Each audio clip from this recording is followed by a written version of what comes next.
Hey everyone, and welcome back to the True Alien Podcast, the show where we take a paranormal probe into the wildest corners of the unexplained. I'm Adrian Smith. And I'm Julia Jones. And we're ready for another deep dive into the unknown. Always. Today we're heading to the frozen wastelands of Russia. Ooh, sounds chilly. It is, to explore a chilling fictional story inspired by a real event. Okay, lay it on me. The 1986 Dalnogorsk UFO crash. It was shrouded in secrecy. Dalnogorsk. Right. A magnet for the unexplained, so many unanswered questions. Exactly. And instead of just rehashing the facts of the crash, we're going to explore a fictional story. Okay. Echoes of Height 611. Okay. That imagines what might have happened after the incident. Think desolate, snow-covered towns, a haunted ex-KGB agent named Alexei Volkov, Okay. and a cryptic message that resurrects a ghost from the past. Ooh, spooky. I like it. What happens when the truth isn't buried, but growing? No, that's a chilling premise. The idea that something from that crash is still active, still affecting the world. It really taps into those primal fears of the unknown. Absolutely. Echoes of Height 611 starts about 20 years after the crash. It's December, freezing cold, and Alexei is clearly haunted by his past. He's drawn back to Dalnogorsk by a mysterious message, seemingly from his deceased sister, Anya. Oh, wow. That personal connection is so powerful. The hope that someone you thought was lost might be alive, it's what drives people back to places they'd rather forget. It's like a beacon in the darkness, drawing him back into the heart of the mystery. He arrives in Dalnogorsk, and the town itself feels frozen in time. Oh, yeah, I can imagine. A relic of the Soviet era, decaying and filled with secrets. Right. He finds his old apartment building, heads to his sister's former apartment. Okay. Inside, it's like stepping into a time capsule. Dust, old furniture, everything untouched. But there, in a dusty bureau, is a modern smartphone. Whoa, wait, what? A smartphone? That's such a jarring detail. That clash between past and present, it's like a crack in the fabric of reality, hinting that something's out of place, disrupting the timeline. Yeah, it's like a glitch in the matrix. And on that phone is the message that drew Alexei back. Alexei, the truth wasn't buried. It's growing, Anya. Creepy. But before he can even process this, he hears a noise from the kitchen. Old KGB instincts kick in. Right. He draws his pistol, cautiously approaching the sound. He's on edge, relying on his training to navigate this increasingly unsettling situation. And the tension explodes when he finds a figure lurking in the shadows. It's his childhood neighbor, Irina. But this isn't the Irina he remembers. This Irina is, well, she's been transformed. Transformed? Oh, that's terrifying. It speaks to our deepest fears. That someone familiar could become twisted into something monstrous. Irina has become this terrifying, mutated creature. Her flesh is gray and sickly, her movements jerky and unnatural. And it's not just physically disturbing, it's psychologically disturbing, because it's someone he once knew. Right, that's what makes it so effective. It's not just some abstract monster, it's a perversion of something familiar, something human. And she lunges at Alexei. What follows is a brutal, desperate fight. Remember, Alexei is ex-KGB, so he's got some serious combat skills. But even he's struggling against Irina's unnatural strength and aggression. Yeah, that shows you how powerful these mutated beings are. Even someone as tough as Alexei is barely able to hold his own. He manages to kill Irina, but the encounter leaves him shaken. As he leaves the apartment, he realizes the chaos isn't limited to just Irina.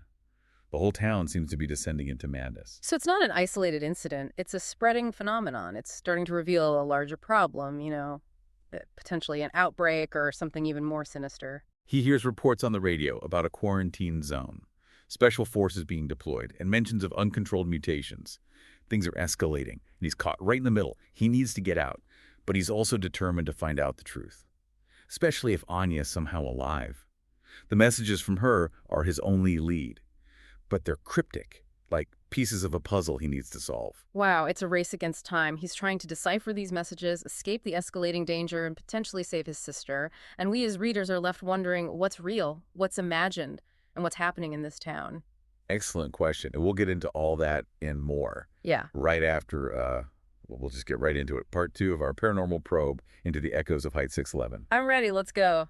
We left Alexei in a pretty desperate situation, trapped in a quarantined Dalnogorsk, trying to decipher cryptic messages from his supposedly dead sister. All while evading those terrifying mutated creatures. Classic horror setup. The lone hero in a familiar place turned nightmarish, and the stakes just keep getting higher. They do. In this section of the story, the tension really ratchets up. Alexei finds himself facing off against not one, but three of these creatures 3. in the town square. Oh, man. Can you imagine being in his shoes? The adrenaline, the fear, the just desperate struggle for survival. He's got his KGB training, some weapons. Yeah. But he's outnumbered. And these things are relentless. And unpredictable. We know they're strong and aggressive, but the story introduces another layer of horror, the psychological effects.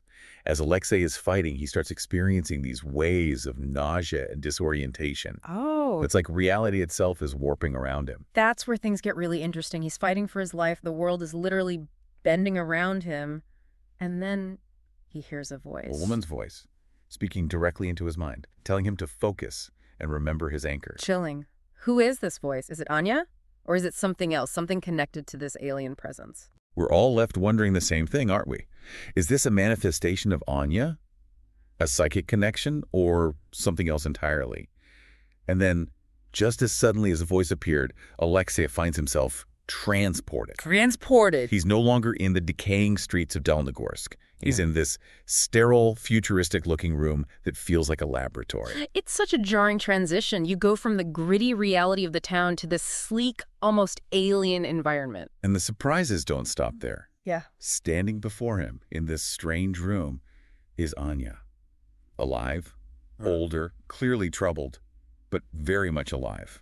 Remember, for 20 years, everyone believed she had perished in the crash. And now she's standing right in front of him. Incredible. This is a moment of such relief, but utter confusion. Yeah. The messages were real. His sister is alive.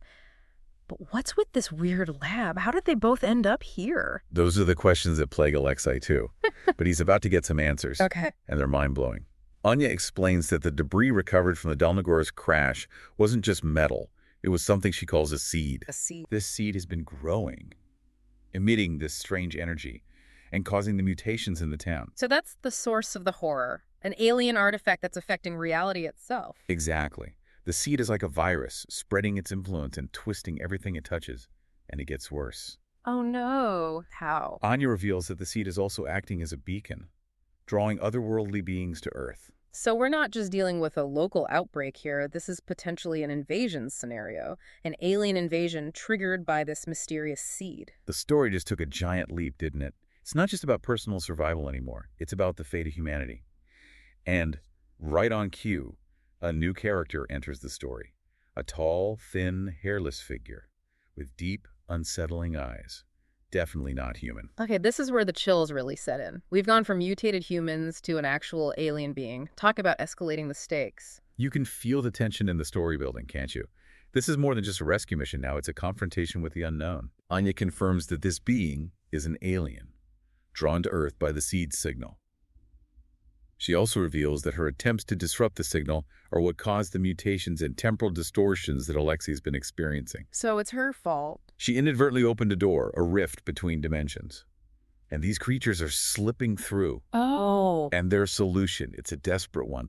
They need to overload the seed's energy, causing an implosion that will hopefully seal the rift and stop the invasion. Talk about a high-stakes gamble. But they're out of options, aren't they? And we're left to wonder, will they pull it off? What are the consequences of failure? This is like a ticking time bomb. They've got a plan to contain this thing, but as with all things alien, there are bound to be some surprises. And we'll explore those when we come back for the third and final part of our paranormal probe into the echoes of Height 611. So we left Alexei and Anya facing impossible odds. They've got this desperate plan to overload the alien seed and seal the rift. But standing between them and success is a powerful alien being. A classic David and Goliath scenario.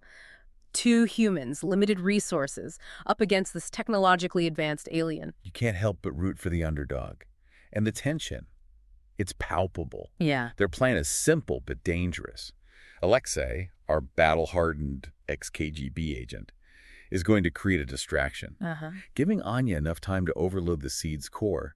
Think about the courage that takes. Yeah. Knowing the risks, knowing they might not survive. A testament to human resilience, isn't it? They're facing something utterly unknown, potentially world-ending, and yet they're willing to fight, sacrifice themselves for the greater good. The story captures that really well. You know, those raw emotions, that determination. Yeah. So Alexei puts his plan into motion, draws his gun, starts firing, trying to distract the alien creature, using every trick he learned in the KGB to buy Anya those precious seconds. But remember, this isn't just some mindless beast. This is an intelligent creature with powers beyond our comprehension. And just when Alexei thinks he's got the creature's attention, it unleashes this psychic attack. It's not a physical blast, it's something far more insidious. A wave of pure psychic pain that hits Alexei from the inside out. That's terrifying. A weapon that targets your mind, your very essence. There's no physical defense against that. And Alexei crumples to the ground, completely incapacitated. It's a horrifying moment. You think this is it, it's over. But then Anya seizes her opportunity. It's now or never. The fate of the world quite literally in her hands. Yeah. She races towards the seed's core while the creature is still focused on Alexei. It's a nail-biting scene. The creature almost catches her, but then Alexei, even though he's in agony, manages to grab a metal pipe. Oh.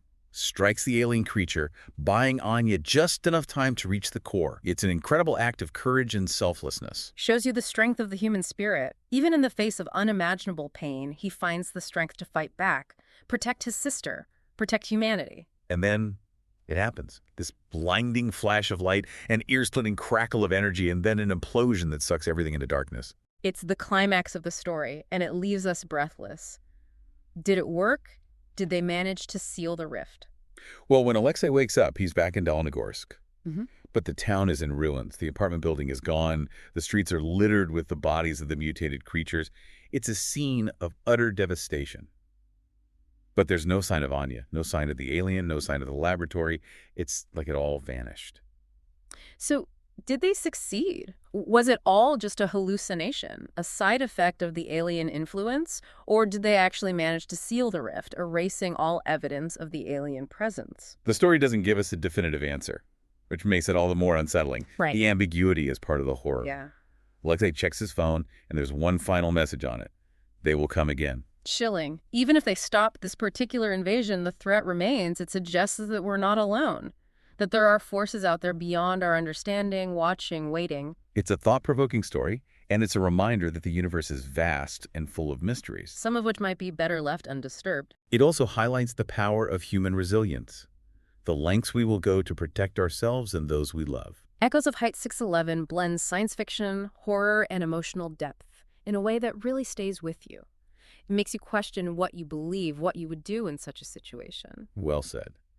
And that brings us to the end of our paranormal probe into the Echoes of Height 611. Thanks for joining us on this chilling journey into the unknown. We hope you enjoyed this exploration of the darker side of reality. And don't forget to follow the True Alien Podcast for more explorations of strange phenomena, conspiracy theories, and the unexplained. Absolutely. Until next time, keep looking up at the stars and wondering.